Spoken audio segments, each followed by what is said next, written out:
నమస్తే. ఎన్నో ఆధ్యాత్మిక కార్యక్రమాలు నిరంతరం మన ఛానల్‌లో కొనసాగుతూ ఉంటాయి. మీ నుంచి కూడా చాలా మంచి స్పందన లభిస్తూ ఉంది. అందులో భాగంగా ధర్మ సందేహాల రూపంలో చాలా విషయాల్ని మనకి వివరించటానికి ఈరోజు మనతో పాటు ఉన్నారు. మనందరికీ సుపరిచితులు, ప్రముఖ జ్యోతిష్య, వాస్తు పండితులు బ్రహ్మశ్రీ డాక్టర్ నాయకంటి మల్లికార్జున శర్మ గారు. కొన్ని ధర్మ సందేహాల రూపంలో అడిగే ప్రయత్నం చేస్తాను. వీడియోస్ ఎక్కడా స్కిప్ చేయకండి. ఏవైనా డౌట్స్ ఉంటే కామెంట్ బాక్స్‌లో తెలియచేయండి. గురువుగారిని కలవాలి అనుకుంటే స్క్రీన్ మీద కనపడే నెంబర్‌కి కాల్ చేయండి. గురుగారు నమస్కారం అండి. నమస్కారం అమ్మా. గురుగారు మామూలుగా చాలా మందికి ఈ నాన్ వెజ్ అలవాటు ఉంటూ ఉంటుంది. అవునమ్మా.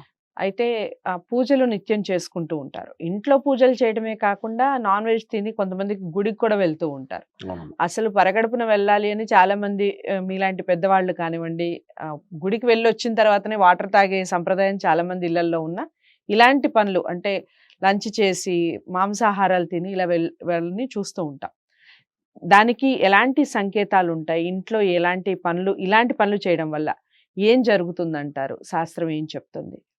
మనకి ముఖ్యంగా ఒక దేవాలయ దర్శనం చేసుకునేటప్పుడు మనం ఏమీ తినకుండా వెళ్ళటం అనేది ముఖ్యమైన విషయం. హ్మ్. అంటే పాలు తీసుకోవచ్చు. పాలతో కలిపిన కాఫీ గానీ, టీ గానీ తీసుకొని ముందుకు వెళ్ళొచ్చు. హ్మ్. పండ్లు గానీ తినేళ్ళొచ్చు. హ్మ్. అంటే ఇక్కడ ఏమవుతుందంటే పాత రోజుల్లో అసలు ఏమీ తాగకుండానే తిరిగేవాళ్ళు. హ్మ్. అంటే మంచినీళ్ళు గూడా తీసుకోకుండా దేవాలయం యొక్క దర్శనాన్ని చేసుకునేవాళ్ళు. ఇప్పటికీ ఉన్నారండి అలా. ఇప్పటికీ ఉన్నారు చాలా అవును. మంది. అయితే హ్మ్. ఏమిటంటే కలోపకాలంలో వచ్చేటప్పటికల్లా బీపీలు, షుగర్లు, అవును. ఆరోగ్యరీత్యా కొన్ని ఇబ్బందులు కలుగుతున్నాయి.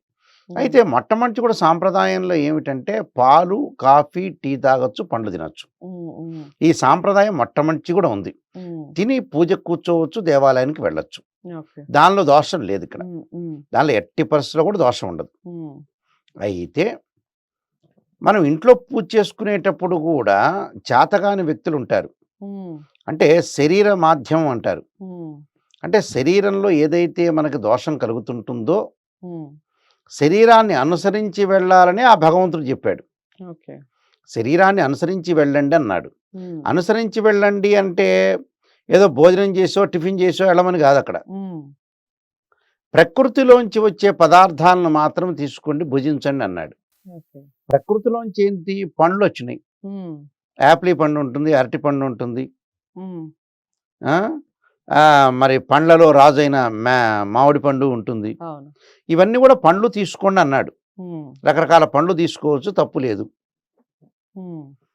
అయితే పండ్లతో పాటు ఇక్కడ పాలతో చేసింది ఏదైనా సరే తీసుకోవచ్చు. ఓకే. అంటే పాలతోటంటే నూనె కలపకుండా ఉండాలని అర్థం. హ్మ్. హ్మ్. అంటే పాలతోటి ఏమిటి? అంటే గోవులో ముక్కోటి దేవతలుంటారు. మనం గోపూజలు చేస్తుంటాం. ఎప్పుడైనా సరే గోవును అవును. గృహప్రవేశించినప్పుడు గానీ, ప్రతిదానికి గూడా ఆ అమ్మవారి యొక్క స్వరూపం, లక్ష్మీ స్వరూపము, హ్మ్. పార్వతీ పరమేశ్వరుల యొక్క స్వరూపమే ఆవు. ఆవు ద్వారా వచ్చిన పాలని చాలా శ్రేష్టమైందని, దాంతో కాఫీ తాగొచ్చు, టీ తాగొచ్చు. హ్మ్. దానివల్ల దోషం ఉండదని చెప్పారు. ఓకే. అందువల్ల అవి తీసుకొని గుడికెళ్ళొచ్చు. దాని హ్మ్. తప్పేం లేదు. హ్మ్. రెండో విషయానికొచ్చేటప్పటికల్లా ఇక వెజిటేరియన్ ఫుడ్‌లో టిఫిన్‌లు కానీ, భోజనాలు కానీ చేయకూడదు. హ్మ్. ఆ రెండే చేయనప్పుడు నాన్ వెజ్ అసలు తినకూడదు హ్మ్. పూజ హ్మ్. చేసేటప్పుడు. అంటే హ్మ్. ఇదే తినొద్దన్నప్పుడు స్ట్రిక్ట్ రూల్స్ ఉన్నప్పుడు అసలు అది అదెలా తినకూడదు. తింటారు? హ్మ్. అవును. తినకూడదు. హ్మ్. ఎందుకంటే సాంప్రదాయం ఏందంటే మనకి ఋషులందరూ కూడా చెప్పారు. ఏమని చెప్పారంటే ప్రాతకాలంలో దేవాలయ దర్శనం చేసుకోవడానికి 2, 3 కారణాలుంటాయి. హ్మ్. ఏమీ తినకుండా ఓ వ్యక్తి ఎళ్తుంటాడు. హ్మ్. దేవాలయం ప్రదక్షిణ చేస్తుంటారు. హ్మ్. శ్రీశైలం వెళ్ళారు. హ్మ్. శ్రీశైలం వెళ్ళిన తర్వాత లోపలికి దర్శనం చేసుకున్న తర్వాత ప్రాకారం చుట్టూ ప్రదర్శనలు చేస్తున్నారు శ్రీశైలంలో. చేస్తున్నప్పుడు అతను ఏమీ తినడు. కఠిన దీక్షతో తిరుగుతుంటాడు. హ్మ్. ఓం నమ శివాయ, ఓం నమ శివాయ పంచాక్షరితోటి అనుకుంటూ తిరుగుతున్నాడు.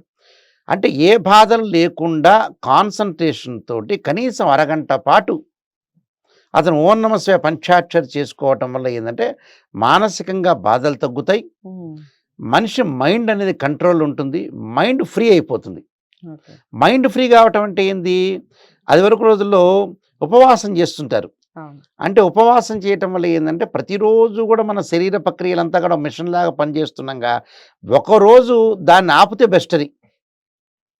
అంటే ఆరోగ్యరీత్యా ఇవన్నీ అవసరమే అక్కడ. అంటే ఒకరోజు శారీరక శ్రమ అనేది శరీరంలో అవయవాలకు కూడా మనం తగ్గించాలని అర్థం.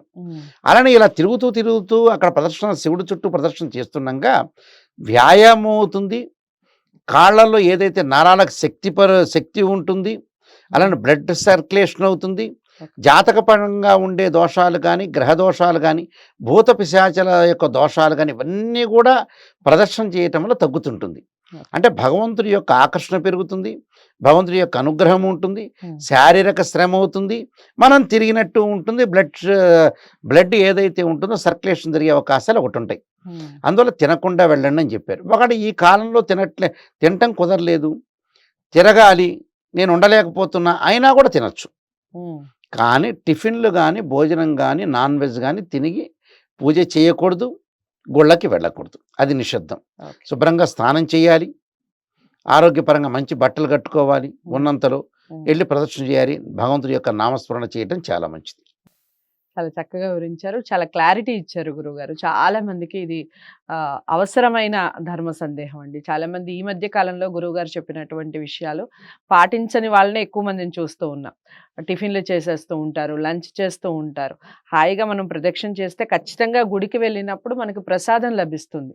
హ్యాపీగా గుడికి వెళ్ళి హాయిగా ప్రదక్షిణ చేసుకొని గుళ్ళో కూర్చొని ఆ కొబ్బరికాయ కొట్టుకొని ఆ తర్వాత అక్కడ ఇచ్చే ప్రసాదం తింటే అంతకన్నా శ్రేష్టం ఇంకొకటి ఉండదు. ఒకసారి పాటించి చూడండి, ఖచ్చితంగా మంచి కలుగుతుంది, మంచి ఆలోచనలు కూడా వస్తాయి. నచ్చిందనే అనుకుంటున్నాను వీడియో. తప్పకుండా అందరికీ షేర్ చేయండి, లైక్ చేసి. డౌట్స్ ఏమన్నా ఉంటే కామెంట్ బాక్స్లో తెలియచేయండి. గురువుగారిని కలవాలి అనుకుంటే స్క్రీన్ మీద కనపడే నెంబర్కి కాల్ చేయండి.